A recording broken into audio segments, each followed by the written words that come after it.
Los cuentos de Juan, corriendo el riesgo de vivir sin miedo. Segunda parte. La historia de las lámparas del tío Arturo. El tío Arturo era un hombre grande y muy serio. Juan había grabado en su memoria la imagen del tío atravesando lentamente la sala de su casa mientras cargaba bajo el brazo El invierno del mundo, un libro enorme de más de 1000 páginas que leía con tanta atención que Juan llegó a sospechar que no lo estaba leyendo, sino que tal vez veía una película en una especie de iPad antiguo que escondía detrás de la gruesa portada. ¿Sabías que los envases de plástico que usan las gaseosas de 2 litros se pueden convertir en potentes lámparas de luz con solo llenarlas de agua y cloro y luego exponerlas a la luz del sol? Le dijo el tío aquella tarde con voz gruesa y levantando únicamente el rostro por encima del libro.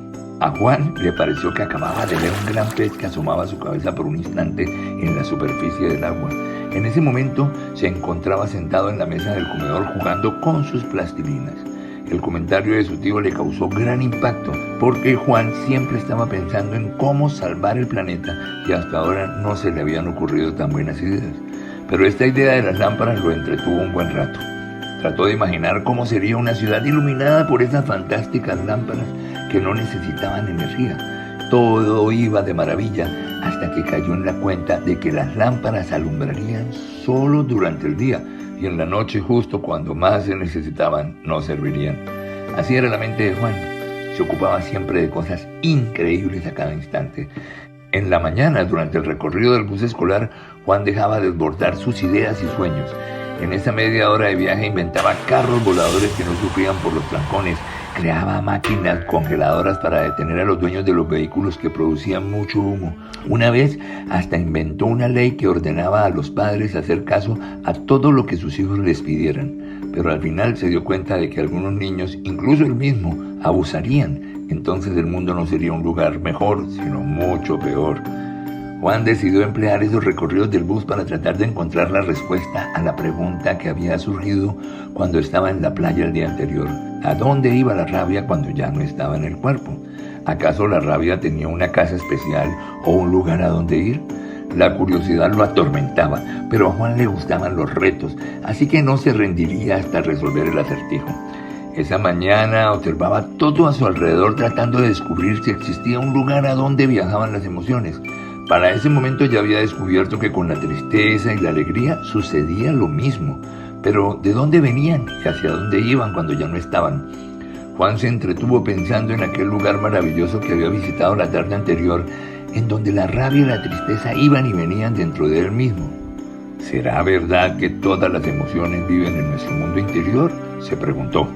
Pero, ¿por qué entonces sentía que la rabia venía de sus amigos o de sus papás cuando lo molestaban por cualquier tontería? Juan no podía creer lo que acababa de descubrir. La rabia no podía venir nunca de sus amigos ni de nadie que lo molestara. La rabia y todas las emociones habitaban siempre en lo profundo de su ser. Ese día se hizo especialmente largo para Juan. Cuando llegó a su casa, corrió a la playa para sentarse a ver cómo se mecían las olas mientras trataba de entrar en su mundo interior. Sabía que descubriría algo importante, solo que no tenía idea de cómo entrar de nuevo en su cuerpo. Lo intentó con todas sus fuerzas, pero no fue posible. Trató de imaginar el lugar a donde había ido el día anterior, pero fue diferente, porque no era verdad. Lo de ayer, en cambio, había sido real. Justo cuando estaba a punto de rendirse, decidió entrar al mar para sumergir su cuerpo en el agua y flotar. Esa sensación lo hacía sentir libre, así que cerró los ojos y se rindió, dejándose llevar por las olas. En ese momento sintió como su cuerpo se iluminaba, como si se tratara de una gran botella plástica de agua y cloro.